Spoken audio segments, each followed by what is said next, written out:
अगर भगवान आपके सामने खड़े हो और आपको उनसे कुछ मांगना हो या पूछना हो तो आप क्या कहेंगे? कि हम स्वस्थ है ना, तो एक पेन पकड़ना भी बहुत छोटी सी चीज लगती है, लेकिन अस्वस्थ है ना तो हम पेन भी नहीं पकड़ सकते। और लगभग 100-150 फोन थे मेरे पास, तो मुझे बड़ा अच्छा लगा और उस दिन मैं बहुत इमोशनल हुई थी कि मैंने लोगों के मन को छुआ है। तो ये आप हमारे शादी ब्याह में देखिए कितने अच्छे अच्छे रीति रिवाज होते हैं। एक लेखक क्या होता है, एक लेखक हंसता है, लिखते टाइम रोता है।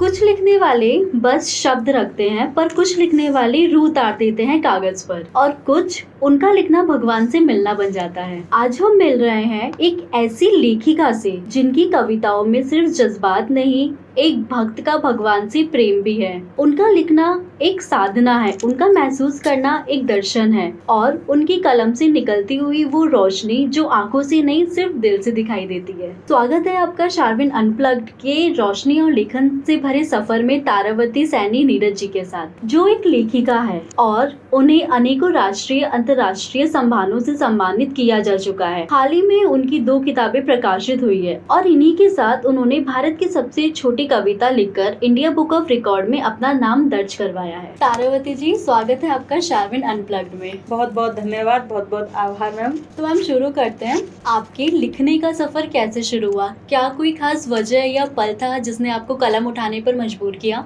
मेरा लेखन का सफ़र मैं जब 4th क्लास में पढ़ती थी तब से मैंने शुरू किया है, क्योंकि कुछ चीज़ें हमारे साथ जन्म से आती हैं, हाँ, उनकी कोई वजह नहीं होती है। और मेरे साथ मेरा लेखन मेरे साथ ही आया है। और क्योंकि मेरे और पास कोई लेखन से संबंधित व्यक्ति नहीं था, ना कोई मुझे बताने वाला था, उसके बाद भी मैंने ये लेखन अपनाया। क्या होता है कि मेरे घर पे जो पत्र पत्रिकाएं आती थी उनमें मैं पढ़ती थी, लिखती थी, तो उनसे मुझे और भी लगा कि मैं इस चीज़ को और आगे ले जा सकती हूँ। और फिर जैसे जैसे मैं बड़ी हुई तो सामाजिक घटनाएं देखी मैंने, तो शायद लेखन था मेरे पास, इसलिए मैंने उनको आज किताबों के जरिए मैं समाज के सामने ला रही हूँ। आपके लिए लिखना क्या है? एक कला, एक जरूरत या आत्मा का दर्पण? मेरे लिए लिखना मेरी आत्मा है, और आत्मा से जो चीज़ें निकलती हैं, जो हम लिखते हैं, जो हम देखते हैं, वही मेरा लेखन है। मैंने कभी बहुत ज़्यादा कल्पनाओं को के घोड़े लगा के नहीं लिखा है। मैंने जो सामाजिक जो भी चीज़ें देखी हैं, समाज में जो भी हुआ है, वही मैंने लिखा है। और मेरा लेखन अधिकतर सच्ची घटनाओं पर आधारित है। और मैं आपको एक चीज़ और बताना चाहूँगी कि मुझे मेरी संस्कृति से बहुत प्यार है, इसलिए आप मेरे लेखन में मेरी संस्कृति, लोकगीत, धूल, चूल्हा, मिट्टी, ये सब बहुत देखोगे। गाँव का दर्पण बहुत देखोगे, क्योंकि मैं अपने जो जड़ें हैं उनसे बहुत ज़्यादा जुड़ी हुई हूँ और उनसे मैं बहुत प्रेम करती हूँ। तो मेरा लेखन ऐसे इन चीज़ों से शुरू होता है, और मैं आगे बहुत सी चीज़ें लिख रही हूँ, लेकिन मेरा जो लगाव है वो मेरी संस्कृति से बहुत अधिक है, तो मेरा लेखन वहाँ से आता है। जब आप लिखते हो तो किस इमोशन से सबसे ज्यादा जुड़े होते हो? प्यार, दर्द या खामोशी? देखिए, लेखन के लिए जैसे हम लड्डू बनाए या हलवा बनाए, उसके लिए सारे इलायची भी ज़रूरी है, और सारे जो ड्राई फ्रूट्स होते हैं वो भी ज़रूरी है, चीनी भी ज़रूरी है। वैसे ही क्या होता है, लेखन है, लेखन के लिए भी सारी चीज़ें बहुत ज़रूरी हैं, चाहे वो इमोशन हो, चाहे वो कोई भी ना, सारी चीज़ें ही ज़रूरी हैं। और सभी चीज़ों से मिलकर के कहानी बनती है। और वो कहानी भी क्या है कि अगर हम एक चीज़ को उसमें से हटा देंगे तो उसका जो है चीज़ें ख़त्म हो जाएगी चीज़ें। तो इसलिए लेखन के लिए वो सारी चीज़ें ज़रूरी हैं जिनसे हम लोगों तक अपनी कहानी, अपनी बात पहुंचा सकते हैं। ये इसके बारे में यही कहूँगी। आपकी कहानियों में जो गहराई होती है वो आपके जीवन के अनुभवों से मिलती है या भगवान से जुड़े होने का प्रभाव है? मेरे लिए मैम दोनों ही, जैसे अनुभव से भी सारी चीज़ें लिखना बिना अनुभव के हो नहीं सकता है, तो अनुभव तो सबसे विशेष है। और रही बात आपने जैसे ईश्वर की बात की है, तो ईश्वर मेरे हर पल मेरी मदद करते हैं, और कहीं ना कहीं मुझे जो लिखने की प्रेरणा कई बार मिलती है वो वहाँ से भी मिलती है कि मैं इन सब्जेक्ट्स पे लिखूँ और इनको मतलब समाज के सामने लाऊं। तो दोनों ही चीज़ें हैं मैम, मैं दोनों ही चीज़ों से प्रभावित होकर के लिखती हूँ। और ईश्वर तो ऐसे हैं कि अभी मैं यहाँ बैठी हूँ तो मेरे साथ है, अगर मैं बोल पा रही हूँ तो मेरे साथ है। ये एक मेरे लेखन की विशेषता है। आप भगवान को किस रूप में महसूस करते हो? एक रोशनी, एक आवाज या एक स्पर्श? देखिए, ये कहानी यहीं से शुरू नहीं होती है, ये मेरे बचपन से शुरू होती है, कि मैं जब छोटी थी तो मैं अपने सपनों में ईश्वर को देखती थी, और मैं कई बार डरती थी इस बात से कि किसी के सपनों में भगवान नहीं आते, मुझे क्यों आते हैं। और मैं मम्मी से या घर में कहती थी तो सब सोचते थे कि बच्चा है अभी, कि कुछ ऐसे ही हो गया होगा और आगे होंगे भगवान। तो मेरी माँ कहती थी बहुत अच्छा है, कोई बात नहीं है। तो वो कोई बात नहीं, उनके लिए कोई बात नहीं, कहते हैं ना बचपन में बच्चे का मन भी पढ़ना बहुत ज़रूरी होता है। तो मुझे हमेशा से ही भगवान की एक सपनों के द्वारा तो था ही मेरे पास, लेकिन मुझे वैसे भी बहुत चीज़ें महसूस होती थी, जैसे कि जैसे आपने एक रोशनी की बात की है, या उस तरीके से मैंने कई चीज़ों को देखा है। और मुझे पहले तो इतना नहीं जानती थी कि इस तरह से भी भगवान साक्षात्कार कर सकते हैं, या कोई ऐसी मेरे अंदर आत्मा है जिसने कोई बहुत पुण्य किए होंगे तो उसको दर्शन दे रहे होंगे, ये सब चीज़ें दिमाग में नहीं थी। बट ये था कि धीरे धीरे जब मैं बड़ी हुई तो मेरे साथ में और भी बहुत बड़ी बड़ी घटनाएं होने लगी। तो मुझे वहाँ से लगा कि मेरे साथ कुछ अलग है औरों से, मेरे घर में जो है मैं उनसे अलग हूँ कुछ। और लेखन के लिए मैं आपको बताऊँ, कई बार कई कहानियाँ, कई सब्जेक्ट मेरे सपनों में आते हैं। जैसे कि मैंने ये 100 डेज जो मेरी ये किताब लिखी है मैंने, ये वाली, ये मेरे सपने का ही एक अंश है। और इसमें मैंने मेरे जीवन की जो कई असली घटनाएं हैं उनको भी मेंशन किया है। तो उन्हीं के आधार पे जैसे मैंने कुछ घटनाओं को सपने में देखा और मैंने वहां से लिखा इसको। और जैसे मेरे जीवन में जो घटनाएं हुई हैं, फिर मैंने कहा कि इससे अच्छा मौका कब मिलेगा कि मैं अपनी छोटी छोटी कुछ घटनाएं इसमें मतलब मेंशन कर सकती हूँ। तो ये मेरा अभी अब उपन्यास आया है, और इसी सपने के थ्रू ये एक मान लीजिए भगवान का संकेत था, उसके आधार पर मैंने इसको लिखा है। जब आप लिखते हो तो कभी ऐसा लगा है कि ये शब्द आपके अंदर से नहीं भगवान से आ रहे हैं? हाँ, कभी कभी ऐसा होता है कि लगता है कि ये चीज तो मैंने सोची ही नहीं थी, ये मेरे अंदर थॉट कहाँ से आए, है ना। और कई बार जो अधिकतर जो लेखन होता है वो तो आत्मा की दृष्टि से मैं इसको लिखती हूँ, वो तो मैं जिस समाज में रहती हूँ वो समाज देखती हूँ, तो वो अंदर से ही चीजें आती हैं। और बहुत सारे सब्जेक्ट ऐसे होते हैं कि मेरे थॉट में नहीं होते हैं। जैसे मैं अभी भी एक उपन्यास लिख रही हूँ, वो भी मेरे को पता ही नहीं कैसे मेरे दिमाग में आया है। और बहुत सारी चीजें ऐसी होती हैं कि हमें लगता है कि वो कहीं से ट्रांसफर होकर हमारे पास आई है ना। तो ऐसा बहुत बार होता है। जो लोग इन आध्यात्मिक रूप से जुड़े हुए हैं ईश्वर से, तो उनके साथ ये चीजें घटना होती है। हो सकता है कि दूसरों के लिए ऐसी लगे कि पता नहीं ये क्या मतलब बातें कर रहे हैं, ये क्या है, क्यों ऐसे इस तरीके की बातें कर रहे हैं। लेकिन कहते हैं ना 1% लोगों के साथ में जो चीजें होती हैं, हाँ, तो वो मेरे साथ है और अभी भी चलता रहेगा। और मैं चाहती हूँ कि चलता रहे। कौन नहीं चाहता कि ईश्वर हमारे साथ नहीं होगा ना। तो वो चीज़ है। लकी मानते हैं अपने आप को? बहुत ज़्यादा सौभाग्यशाली हूँ मैं। हर चीज़ के लिए अपने आप को सौभाग्यशाली मानती हूँ। चाहे मेरा परिवार हो, चाहे मेरा लेखन हो, चाहे मेरे बच्चे हों, चाहे मैं जिस घर में रह रही हूँ, मैं हर चीज़ के लिए ईश्वर का धन्यवाद देती हूँ। और ख़ासतौर पर मेरे हस्बैंड का, जो मुझे इतना आगे तक लेके जा रहे हैं, बहुत ज़्यादा सपोर्ट करते हैं। क्या आपने कभी कोई रचना करते टाइम भगवान से बात की हो बिना शब्दों के या अनुभव में? बिल्कुल। मैं कहीं अटक गई, ये जो मेरा 100 डेज जो उपन्यास आया है, ये कई साल तक रुक गया था। मतलब कई साल तक मुझे लगा कि मैं अभी इसको नहीं लिखूंगी। और जैसे मुझे होता है कि हाथों हाथ कुछ लिखना है या करना है, तो वो चीज़ें होती हैं। हम लोग जवाब मांगते क्या इसको आगे होना चाहिए या करना चाहिए, और मैं वो करती हूँ और वो मेरे साथ होता है और मुझे जवाब भी मिलते हैं। और मैं कई बार कहानियाँ भी लिखती हूँ कि नहीं अब बहुत दिन हो गए न्यूज़पेपर में आए हुए, अब कुछ लिखते हैं, तो क्या लिखना चाहिए। तो उसके लिए क्या होता है ना कि हर चीज़ हम बता नहीं सकते। बहुत सारी चीज़ें ऐसी होती हैं कि ऐसी कनेक्टिविटी होती है ईश्वर से कि वो सारी चीज़ें हो जाती हैं, अपने आप होती हैं। और वो हम लोग मैं कुछ नहीं करती हूँ, बस अपनी चीज़ें बोलती हूँ और हो जाती है। मैनिफेस्ट करते हैं आप? नहीं, मैं ये नहीं जानती इन सब चीज़ों के बारे में। ये अब चीज़ें आई हैं। मैं आपको बात बताऊँ, जब मैं बहुत छोटी थी तो मैं लिखती थी, तो ये मेरे हाथ हमेशा ऐसे जुड़े हुए रहे हैं।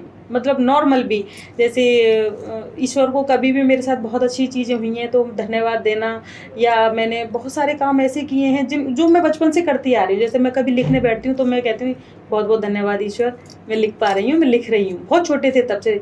तो ये धीरे धीरे ये चीज़ें मेरे साथ में बहुत सकारात्मक होती चली गई, क्योंकि मैं बहुत जल्दी ये चीज़ समझ गई थी कि मेरे साथ कोई ना कोई ऐसी चीज़ है, मैं अकेले नहीं हूँ। और उन चीज़ों का मुझे बिल्कुल आमना सामना हुआ है। भगवान का आशीर्वाद है। वो भगवान का आशीर्वाद है। तो भगवान के साथ ये कनेक्शन आपका हमेशा से ही रहा है या कभी ऐसा प्रकट हुआ है किसी मूड पे? जी बिल्कुल। मुझे तो जब से थोड़ा कहते हैं ना होश संभालना, तब से मुझे लगता है कि मेरे साथ ईश्वर है, मैं अकेले नहीं हूँ। भगवान का साथ मेरे साथ में शुरू से ही रहा है। मैंने कभी ऐसा नहीं है कि बीच में आके कुछ हुआ हो, नहीं, मैं बचपन से ही सबको पता है मेरे बारे में, जैसी मैं बातें करती थी या मुझे कुछ चीज़ें नज़र आती थी।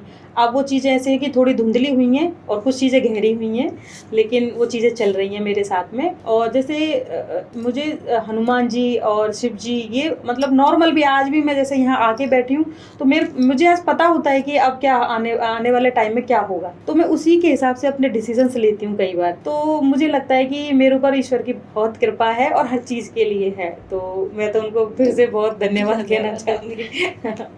क्या आपको कभी ऐसा कोई फीडबैक या ऐसा कोई पल मिला है जहाँ किसी ने आपकी कविताओं को अपनी दुआ में बना लिया हो? बिल्कुल, मैं आपको एक मेरी घटना सुनाती हूँ कि मेरी एक जो कहानी है, एक बिजू का करके एक छोटी सी कहानी थी जो मेरी ट्रांसलेट हुई थी पंजाबी भाषा में। पंजाबी भाषा में जैसे ही वो वहाँ के जो अखबार है वहाँ पे पब्लिश हुई, आप मानिए मेरे सुबह से फ़ोन बजने लगा था और शाम तक बजता रहा फ़ोन, और इतने सारे मैसेजेस थे उस कहानी के लिए। तो मैं खुद इमोशनल हो गई उस चीज़ को कि मैंने वापस पढ़ी उस कहानी को, खुद नहीं, मैंने वापस पढ़ा कि क्या लिखा है मैंने। तो वो एक बुजुर्ग दंपत्ति के लिए थी, और जैसा कि आज की नई पीढ़ी जो कर रही है वो किसी से छुपा हुआ नहीं है, तो उसके लिए फिर मुझे लोगों ने इतने सारे फ़ोन किए और उस दिन मैं इमोशनल हो गई थी कि मैंने कुछ ऐसा लिखा है कि लोग फ़ोन पे कई बार रोए थे कि आपने बहुत हमारे मन की बात लिख दी, हमारे मन की बात लिख दी, और लगभग 100-150 फ़ोन थे मेरे पास। तो मुझे बड़ा अच्छा लगा और उस दिन मैं बहुत इमोशनल हुई थी कि मैंने कुछ लेखन से लोगों के मन को छुआ है। क्या कभी किसी ने आपके और भगवान के कनेक्शन पे सवाल उठाए हो तो आपको किसने संभाला उस टाइम? नहीं, सवाल तो देखिए भगवान के नाम पे उठाने वाले तो राम पे भी नाम उठा रहे हैं कि राम है या नहीं है ना। जी। उनका तो कोई उनका तो सोचना ही बेकार है ना। तो मेरे लिए जैसे भगवान शुरू से दिखते थे तो घर में तो सबको पता था, लेकिन इन चीज़ों को मैं फर्स्ट टाइम या सेकंड टाइम लोगों के सामने ला रही हूँ धीरे धीरे, क्योंकि मैं तो एक लेखिका हूँ और मेरा सारा ध्यान ईश्वर पे या मेरे लेखन पे भी रहता है अपने लिए। और भगवान ने तो मुझे हमेशा से ही संभाला है, जैसे कि जब मुझे कुछ प्रश्नों के उत्तर चाहिए तो कई बार मुझे बादल में आकृतियाँ दिखती हैं या मैं उनके फोटोज़ खींच लेती हूँ या बहुत कुछ है। लेकिन जब लोग भगवान से ही संबंधित नहीं है, जब लोग मेरे ऊपर सवाल उठाने की कोशिश भी करते तो मेरे हस्बैंड मेरे सामने होते कि वो मेरे मतलब बहुत ज़्यादा सपोर्ट में है और मेरे से कोई कुछ नहीं कह सकता। मतलब मैं एक बच्चे की तरह, जैसे कहते हैं ना एक सामने करते बहुत ज़्यादा कि है ना कि मुझे एक विश्वास रहता है कि सामने खड़े हैं बस, अब मैं एकदम फ्री हूँ किसी चीज़, निश्चिंत हूँ बिल्कुल। तो क्योंकि कोई मुझे कुछ कहने की कोशिश करता है तो आप लगाइए कि उससे पहले आपके जवाब जा रहे हैं, तो मुझे क्या ज़रूरत क्या है ज़रूरत है है ना। फिर कहते हैं ना एक, मैं तो उनको कई बार मजाक में ऐसे कहती रहती हूँ कि आप हो बस, मुझे क्या ज़रूरत है ना। अब लोगों को जैसे जैसे मेरे बारे में धीरे धीरे पता चल रहा है, तो जिनके साथ ये चीज़ें हो रही हैं वो तो समझ जाते हैं कि हाँ 1%, लेकिन आप अब उसका कुछ नहीं कह सकते। जो राम पे भी उंगली उठा रहे हैं अपने, तो उनका तो वो तो अपने जीवन में आने ही और आने भी चाहिए। ऐसे व्यक्ति लोगों का काम भी तो बोलना होता है ना, तो बोलने दीजिए। ये है।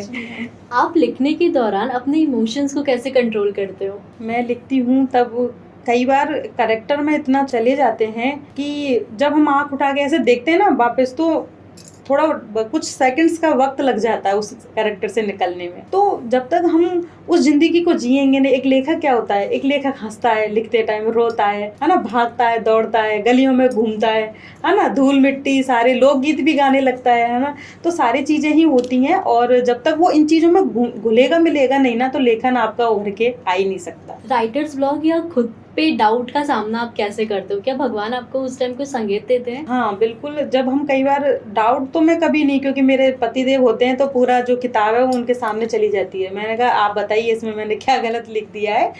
लेकिन जब डाउट उस तरीके के होते हैं कि एक काम जो है लेखक ही कर सकता है, उसको सामने वाला सिर्फ पढ़ के आपकी कमियां निकाल सकता है या अच्छा कुछ कह सकता है, बाकी जो काम करना होता है वो लेखक को ही करना होता है। तो जब मुझे लगता है कि ये अब डाउट हो रहे हैं क्या है, तो हाँ ये बहुत ही सच्ची बात है कि जवाब मिलते हैं। मैं अपने हिसाब से जब चीज़ें करती हूँ, कुछ ऐसा होता है कि हमें रिसर्च करने पड़ते हैं उस चीज़ के लिए कि ये मैंने सही लिखा भी नहीं, क्योंकि कहीं ना कहीं जाके हमें सारी चीज़ें विज्ञान भी मानना है और भगवान को भी मानना है, सारी चीज़ें साथ में लेके चलनी होती है। जी, आपके लिए सफलता का मतलब क्या है? मेरे लिए पहले तो सफलता का मतलब पता नहीं क्या था जब मैं शुरू में, लेकिन सफलता का मतलब ये है कि आप कितना खुश हो, क्योंकि आप सफलता के लिए किसी बहुत अच्छे सीट्स पे पहुंच गए और आप खुश नहीं है, आपके साथ आपके परिवार वाले नहीं है या कोई भी नहीं है आपके साथ में उस सफलता को जीने के लिए, तो फिर वो सफलता नहीं मानी जाएगी। तो मैं चाहती हूँ कि सफलता खुशी भी है, अगर आप खुश नहीं हो तो सफलता आपके लिए कोई मायने नहीं रखेगी। मुझे यहाँ की चीज़ पता चली है, क्योंकि एक बार ऐसा लगता है ना कि पैसा ही सब कुछ है। हाँ, पैसा, सफलता भी अपनी जगह बहुत कुछ है, लेकिन जब तक आप खुश नहीं हैं तो फिर सफलता आपकी हो, क्योंकि आप एक मेंटली डिस्टर्ब हो जाते हैं या कुछ भी होते हैं तो परिवार का साथ जरूरी है। तो मैं क्या है, मैं वही कह रही हूँ कि मैं अपनी संस्कृति को भी लेके इसीलिए अपने लेखन में लेके चल रही हूँ। अपने परिवार, संस्कृति, अपने लोकगीत तक मैं सारी चीज़ें लिखने का यही प्रयास है मेरा, कि मैं अपनी संस्कृति को अपने लेखन के द्वारा कैसे लोगों तक पहुंचा सकूं, जिसको नई पीढ़ी जो है भूल चुकी है ना, वो भूलते जा रही है, वो बस पाश्चात्य संस्कृति के उसमें आ रही है। और आओ, ऐसा नहीं है, लेकिन अपनी चीज़ों को मत भूलो। लोग कहते हैं ना कि अरे मुझे तो थोड़ी हिंदी कम आती है ना, तो लोगों को ये क्यों नहीं, मैं कहती हूँ कि मुझे तो अंग्रेजी बहुत कम आती है, आती ही नहीं है, मुझे तो मेरी हिंदी ही आती है। तो इस तरीके की चीजें मैं लोगों को बताना चाहती हूँ कि हमारा जो हमारी संस्कृति वो कितनी भव्य है। हर स्टेट में हमारे में अलग अलग चीजें हैं, अलग अलग। आप जाइए, आप देखिए, आप पढ़िए उनके बारे में, आपको नृत्य के नाम एक दूसरे से मिलते हुए मिलेंगे नहीं, है ना। तो मैं तो उन सब चीजों को मैं इसीलिए चाहती हूँ कि जो बच्चे, नई पीढ़ी नहीं जान रही है, आप हमारे शादी ब्याहों में देखिए कितने अच्छे अच्छे रीति रिवाज होते हैं, जिसमें प्रकृति की पूजा, पानी की पूजा, पेड़ों की, यहाँ तक कि जो कुछ है इस धरती पर, पत्थर की पूजा तक हमारे यहाँ होती है, कि आज पहाड़ है, मटके, सब मिट्टी, सबकी पूजा होती है। तो हमारी संस्कृति इस धरती पर कितनी भव्य है, तो मैं वो अपने लेखन के थ्रू लोगों तक ला रही हूँ। अगर भगवान आपके सामने खड़े हो और आपको उनसे कुछ मांगना हो या पूछना हो तो आप क्या कहेंगे? मैं जब भगवान मेरे सामने खड़े हों तो मैं तो भगवान से यही बात कहूंगी कि भगवान, ये मानव सुधर जाए क्योंकि अब आप देखिए जो दुनिया में चल रहा है ना, क्योंकि मानव खैर सुधरने वाला तो नहीं है, लेकिन हम अपने से शुरुआत कर सकते हैं कि पहले हम सुधरे, है ना। तो हम एक एक करके भी सुधरेंगे तो अगर 1000 लोगों में से 50 लोग भी सुधरेंगे तो बहुत बड़ी बात है। पर ये तो खैर मजाक वाली बात है, क्योंकि इंसान नहीं सुधरेगा, है ना। तो ये कि मैं भगवान से यही चाहूंगी कि भगवान, सबसे बड़ी चीज है हम स्वस्थ रहें सबसे पहले, क्योंकि मुझे ये चीज, अभी मेरे साथ एक घटना हुई थी, उससे मुझे ये चीज महसूस हुई थी कि हम स्वस्थ है ना, तो एक पेन पकड़ना भी बहुत छोटी सी चीज लगती है, लेकिन अस्वस्थ है ना तो हम पेन भी नहीं पकड़ सकते। और फिर आप फील कीजिएगा, तो फिर आप भगवान से यही जाके कहोगे कि भगवान आप मुझे स्वस्थ कर दो, बाकी सारे काम बाद में, है ना, और मेरा लेखन चलता रहे बस ऐसे ही, है ना। तो ये है। आपकी जो नई बुक आ चुकी है 100 डेज, उसके बारे में कुछ बताइए। 100 डेज एक ऐसे राजकुमार की कहानी है।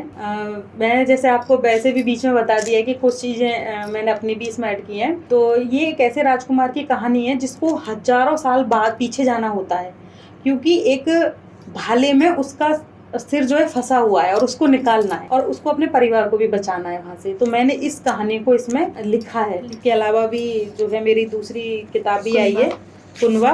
ये इसका और इसका कोई मतलब धरती आसमान का फर्क है दोनों का, कि ये आदिवासी जीवन पर आधारित है, कि आदिवासी लोग के संस्कृति, उनकी वेशभूषा, आभूषण, इसमें कहानी भी है कि किस तरीके से जो आदिवासी हैं जो जीवन जीते हैं। और साथ ही में मैंने इन कुनवों के साथ साथ इन कहानियों को ऐसे जोड़ा है कि वो एंड तक आपको पकड़े रखेगी कहानी। और आदिवासी जीवन के बारे में हालांकि मुझे ज़्यादा जानकारी नहीं है, पर लिखा है मैंने इसको, और अभी लोगों का रिस्पॉन्स आएगा तो आगे बातें करेंगे। आज एक लेखिका से बात नहीं हुई, एक रूह से बात हुई है, जिसने हमको समझाया कि भक्ति और कला जब दोनों मिलती है तो कविता नहीं, एक दर्शन पैदा होता है। तारावती जी, आपके शब्दों ने हमें सिर्फ सोचने पर ही नहीं, महसूस करने पर भी मजबूर कर दिया है। आपके लिखने में एक श्रद्धा है और आपके जज्बात में भगवान की उपस्थिति। शुक्रिया आपका कि आपने अपनी आत्मा से हमको रूबरू कराया है। बहुत बहुत धन्यवाद मैम। और मैं आपसे यही बात कहना चाहूँगी कि रुकना नहीं, झुकना नहीं, रुकना नहीं, झुकना नहीं, तू आगाज बन, तू आगाज बन, कभी खुद के लिए, कभी खुद के लिए, कभी सबके लिए आवाज़ बन, आवाज़ बन। बहुत बहुत धन्यवाद मैम मुझे यहाँ आमंत्रित करने के लिए, और पुनः आपका बहुत बहुत धन्यवाद। ये था शारविन अनप्लग, जहाँ पे कहानियाँ सिर्फ कहानियाँ नहीं होती है, कभी कभी भगवान का संदेश भी होती है। मिलते हैं अगले एपिसोड में, तब तक लिखते रहिए, महसूस करते रहिए और अपनी रूह से जुड़े रहिए।